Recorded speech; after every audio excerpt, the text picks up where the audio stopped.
Everything about, like, who made the very first real estate purchase. It's in the Bible, believe it or not.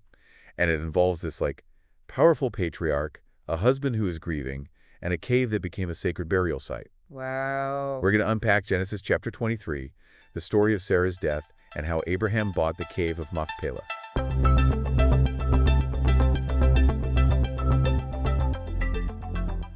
Welcome to the Make Heaven Crowded podcast. We're diving deep into this fascinating part of history. Yeah, this chapter's like a hidden gem. Seems simple on the surface, but it says a lot about faith and loss and God's promises, even the historical accuracy of the Bible itself. For sure. Okay, so to set the scene, Sarah, Abraham's wife, and a major figure in the Israelite lineage, passes away at 127 years old. And this isn't just like a personal tragedy for Abraham, right? It kicks off a chain of events with huge consequences for his descendants and how God's promises are fulfilled. Okay, so Genesis 23:1 says, "And Sarah was at 107 and 20 years old. These were the years of the life of Sarah." Why is her age mentioned so specifically? It feels like a small detail, but I think there's more to it. You're right on the money there. Sarah is the only woman in the whole Bible whose age at death is actually said outright. It highlights how important she was, right? Like every year of her life was crucial. That makes sense. And she did live a long and important life. She was 90 when she had Isaac, and she saw him grow up. That's pretty wild when you stop and think about it. Absolutely. And if we jump to the New Testament, Hebrews 11:11 uses her as an example of faith. Oh, that's right. It's interesting because sometimes you hear people say that women are pushed aside in the Bible, but Sarah's story kind of goes against that. Definitely. Sarah's death is recorded with so much detail, and she even called the mother of nations back in Genesis 17:16. No doubt she's a central figure in God's plan. All right, so moving on to 4:2, it says, "And Sarah died in Kirjatharba, the same as Hebron in the land of Canaan. And Abraham came to mourn for Sarah and to weep for her." What I notice here is that Abraham, this huge figure of faith, is totally overcome with grief. It's a powerful image, right? Reminds us that even those who are super close to God go through deep human emotions. Faith doesn't make you immune to pain. Yeah, exactly. Makes the story so relatable, even after all these years. Shows that faith doesn't erase pain, but it gives us something to hold on to when things are rough. I agree 100%. Abraham held on to his trust in God's plan even while he was grieving. Sarah dies in Hebron, a key spot in the Promised Land, and this is where things get really interesting. Verses 3 and 4 are laid out. "And Abraham stood up from before his dead and spake unto the sons of Heth, saying, I am a stranger and a sojourner with you. Give me a possession of a burying place with you, that I may bury my dead out of my sight." Abraham, a stranger and sojourner, needing to buy a burial plot. This is the first time land is bought in the Bible. Like we're peeking into the very first real estate deal. And remember, God had already promised this land to Abraham and his descendants. But he doesn't try to claim it by force or because he feels entitled. He chooses to go through the proper channels to do things the right way. That says so much about his character. I mean, the Hittites even say he can have the land for free, but he insists on paying for it. That's a powerful example of integrity, especially when you think about how often people cut corners or take the easy way out. Such a timeless lesson, right? And it pushes back against that common criticism that Israel's claim to the land isn't fair. Here we see Abraham, their ancestor, purchasing land legally, showing that God's promises happen through righteousness, sometimes over a long period. Great point. God's timing and methods aren't always what we expect, but he's always faithful. Okay, verses 5 and 6 describe how the Hittites answer Abraham. "And the children of Heth answered Abraham, saying unto him, Hear us, my lord, thou art a mighty prince among us. In the choice of our sepulchres bury thy dead. None of us shall withhold from thee his sepulchre, but that thou mayest bury thy dead." This is where things get really interesting to me. What stands out to you? Well, first of all, you can see how much the Hittites respect Abraham. They call him a mighty prince, which isn't the typical image we have of the patriarchs as nomads. You got it. Challenges what we think we are. Abraham was clearly influential and respected by the people of Canaan, and this detail isn't made up either. Archaeologists have found Hittite settlements in Canaan from that period. Wow, so it all lines up with history. It's amazing how these little details make such a complex story. So Abraham can have any burial site he wants, but he has a particular one in mind. Verses 7 through 9 are about Abraham negotiating for the cave of Machpelah, which belonged to Ephron the Hittite. Now, here's what I think is remarkable. Abraham insists on paying the full price for the cave, even though Ephron offers it to him for free at first. Why do you think that is? I think it goes back to what we were talking about before about Abraham's integrity. He knew how important it was to do things the right way, even when it was harder. Proverbs 22.1 says, "A good name is rather to be chosen than great riches." Abraham seemed to live that way. Powerful example for us, isn't it? In a world where everyone wants shortcuts and instant gratification, it's inspiring to see Abraham willing to do what's right, even if it costs him. I agree. Now, skipping ahead to verses 10 through 16, we see the official purchase happening. Ephron offers the land again in public, but Abraham insists on paying, and they settle on 400 shekels of silver. This is all done in public with witnesses. Very official. It's like we're watching a real estate deal unfold before our eyes. What's even cooler is that this process matches exactly how legal customs worked in the ancient Near East. You're exactly right. Back then, land purchases had public negotiations, usually at the city gate, and the price was announced for everyone to hear and recorded for everyone to see. The fact that Genesis 23 includes all these details shows just how historically accurate it is. It's like a window into the past. Now that the deal is done, the focus shifts to Sarah's burial. Verses 17 and 18 tell us all the details of the land transfer. And the field of Ephron, which was in Machpelah, which was before Mamre, the field, and the cave, which was therein, and all the trees that were in the field, that were in all the borders round about, were made sure unto Abraham for a possession in the presence of the children of Heth, before all that went in at the gate of his sorter. It's practically a deed, carefully listing every boundary in detail. And it's not just about giving us a lot of information, it's about emphasizing how important this purchase is, legally and historically. It's a binding agreement with big consequences. So what are those consequences? Why should we, thousands of years later, care about this seemingly small piece of land? Because it's so much more than just a place to bury someone. This purchase is the first step toward fulfilling God's promise to give Abraham's descendants the entire land of Canaan. It's like planting a seed that'll grow into something huge. So even while there's mourning and loss, God's plan is unfolding, weaving these seemingly random things into a huge design. Amazing, isn't it? Reminds us that God often works in ways we don't expect, step by step. He may not reveal the full plan right away, but we can trust that he's working. Going on to verse 19. And after this, Abraham buried Sarah his wife in the cave of the field of Machpelah before Mamre, the same as Hebron in the land of Canaan. Sarah is finally laid to rest in the land God promised to her descendants. And that cave, the cave of Machpelah, became the family tomb for all the patriarchs and matriarchs. Genesis 49.29-32 says Abraham, Isaac, Rebekah, Jacob, and Leah were all buried there. Can you imagine how much history is in that one place? And here's the mind-blowing part. Machpelah is still there today. It's from the tomb of the patriarchs in Hebron. It's physical proof that this story from the Bible happened in a real place. That's one of the things I find so fascinating about this chapter. It's not just a myth or a moral story. It's based on real history. Makes the Bible come alive in a whole new way.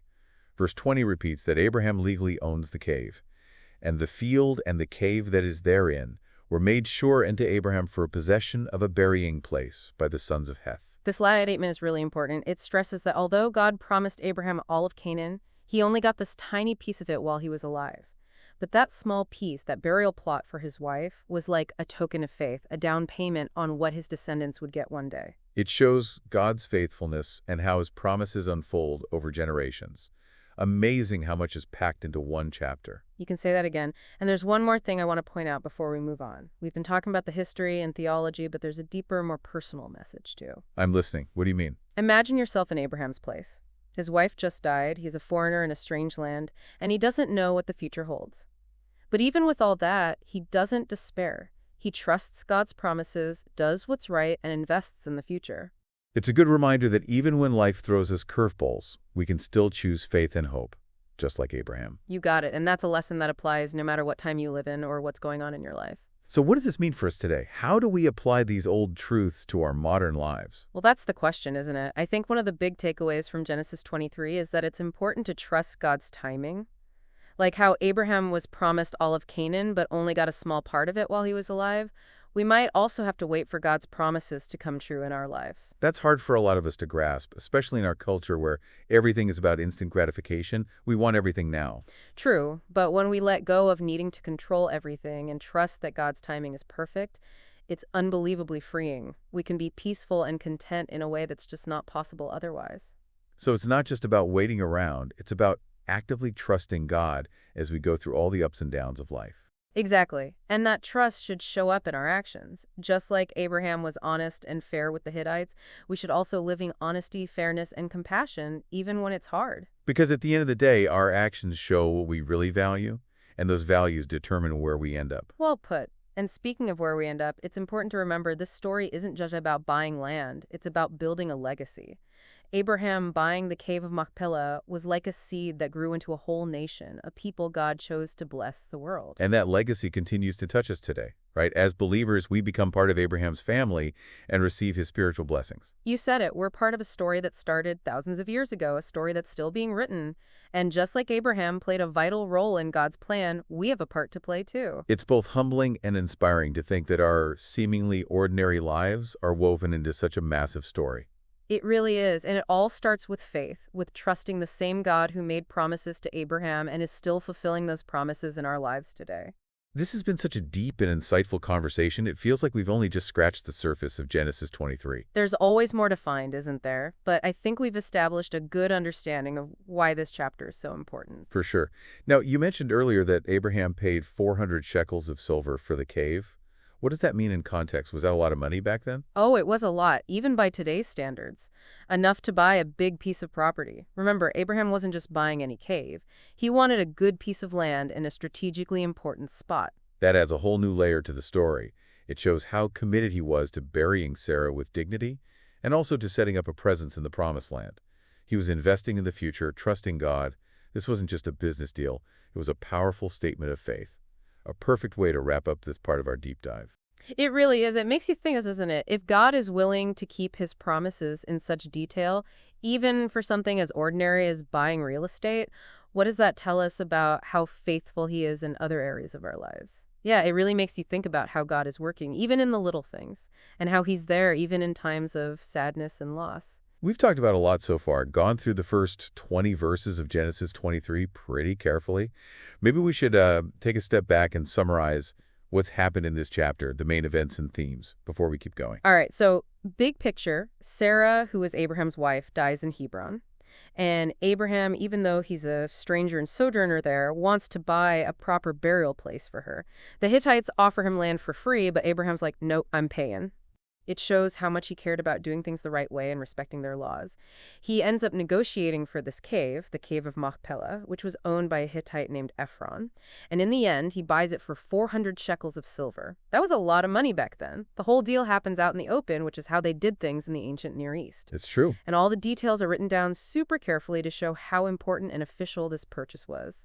Finally, Sarah is buried in the cave of Machpelah, which later on becomes the family tomb for the patriarchs and matriarchs. Wow, great summary. It's crazy how much meaning is packed into these few verses. It's like a story with many sides, isn't it? It's about personal grief, a legal deal, and a turning point in God's plan for Abraham and his descendants. And it all takes place in a real spot, the cave of Machpelah, which is still around today as the tomb of the patriarchs in Hebron.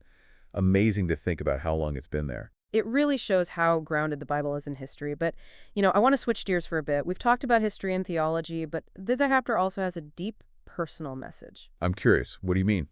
Put yourself in Abraham's shoes for a second. His wife just passed away. He's in a foreign country, and he's got no clue what the future holds. But even then, he doesn't give up. He trusts God, does the right thing, and thinks about the future. Yeah, it's a good reminder that even when life gets tough, we can choose to have faith and hope, just like Abraham did. Exactly, and that's something we can all learn from, no matter what time period or situation we're in. So how can we apply this ancient story to our lives now?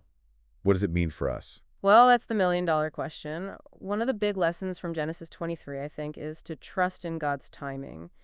Abraham was promised the whole land of Canaan, but he only got a little bit of it while he was alive. In the same way, we might have to wait for God to fulfill his promises to us. That's a hard concept for many people these days, especially since we live in a world that's all about getting things instantly. So true. But, when we let go of the need to control everything and we just trust God's timing, it's freeing. It brings a peace and contentment you can't find anywhere else. It's not just about waiting around. It's about actively trusting God as we get through the ups and downs. You've got it. And that trust should be visible in our actions. Like Abraham was honest in his dealings with the Hittites, we should live honestly, fairly, and with compassion, even when it's hard. Because our actions show our true values, and our values shape our future. Couldn't have said it better myself. And talking about shaping the future, I think it's important to remember this story isn't just about buying a piece of land. It's about leaving a legacy. Abraham buying the cave of Machpelah was like planting a seed. That seed grew into a nation, a people chosen by God to bless the world. And that legacy impacts us today, doesn't it? I mean, as believers, we become part of Abraham's family, and we receive those spiritual blessings. Right, we're part of a story that started a long, long time ago, and that story is still going. We all have a role to play in God's plan, just like Abraham did. It's pretty humbling and inspiring to think that our lives, which might seem ordinary, are part of something much bigger. It really is, and everything starts with faith. Trusting in the God who made promises to Abraham and who is still keeping those promises for us. This has been such a thought-provoking conversation. Feels like we've only just dipped our toes into Genesis 23. There's always more to explore, right? But I think we've got a good understanding now of why this chapter is so important. Absolutely. Speaking of exploring, I've got a question. We've focused on the literal, historical aspects of the Cave of Machpelah, but do you think there's a symbolic or metaphorical meaning we can take from this? That's a great question. I think there are definitely a few layers of symbolism there. Let's start with the cave itself. Caves are often associated with darkness, mystery, and death. But they can also represent a place of safety, protection, and even change. Exactly. So Sarah being buried in the cave kind of represents both the end of life and the promise of new life. That connects to the whole idea of death and resurrection in Christianity, doesn't it? Like how Jesus was buried and then rose again. We'll also experience a spiritual resurrection when we put our faith in him. Powerful connection. And the Cave of Machpelah became a family tomb where generations of Abraham's descendants were buried. You think there's a symbolic meaning there, too? I do. I think the family tomb shows how generations are connected, how a legacy is passed down. It reminds us that we're part of a bigger story, one that started way before us and will continue long after we're gone. And that heritage comes from the promises God made to Abraham, which are still true for us today. Promises of blessing, protection, and a place in God's eternal kingdom. So even though we might go through difficulties and uncertainties in life, we can find comfort knowing that God is faithful and his plans will succeed. That's the message of hope that shines through this ancient story. It's just as relevant today as it was thousands of years ago. Wow, so many layers of meaning in just one story. It shows us that God's word is alive, you know. It speaks to us in new ways every time we read it. That's what makes studying the Bible so amazing. There's always something new to discover, something to learn, something that makes us grow. I agree 100%. We've covered a lot in our deep dive into Genesis 23. History, law, theology, symbolism. Before we finish up, I want to give our listeners something to think about. Sounds good. What is it? We saw how God fulfilled his promises to Abraham, little by little, step by step. Didn't give him all of Canaan at once. Started with a small piece of land, a burial place for his wife. That tiny piece of land became a symbol of something much bigger, hope for future generations. So here's the question. What promises in your life might God be fulfilling in the same way, step by step? That's a thought-provoking question. It's like, it makes us look past what's happening right now and think bigger, you know? See that God's working in our lives even when we don't get the whole picture yet. Exactly. We might not have all the answers, but we can trust that God's working behind the scenes, making our lives beautiful and meaningful. And maybe, just maybe, the tough things we go through now, the disappointments and setbacks, are actually part of a bigger plan leading to something amazing we can't even imagine. It reminds us that we can always have hope, even when things are uncertain. We can trust God, who knows the ending from the beginning and is always working for our good. And as we wait for his promises to come true, let's remember to live the right way, love others, and share the hope we have in Christ.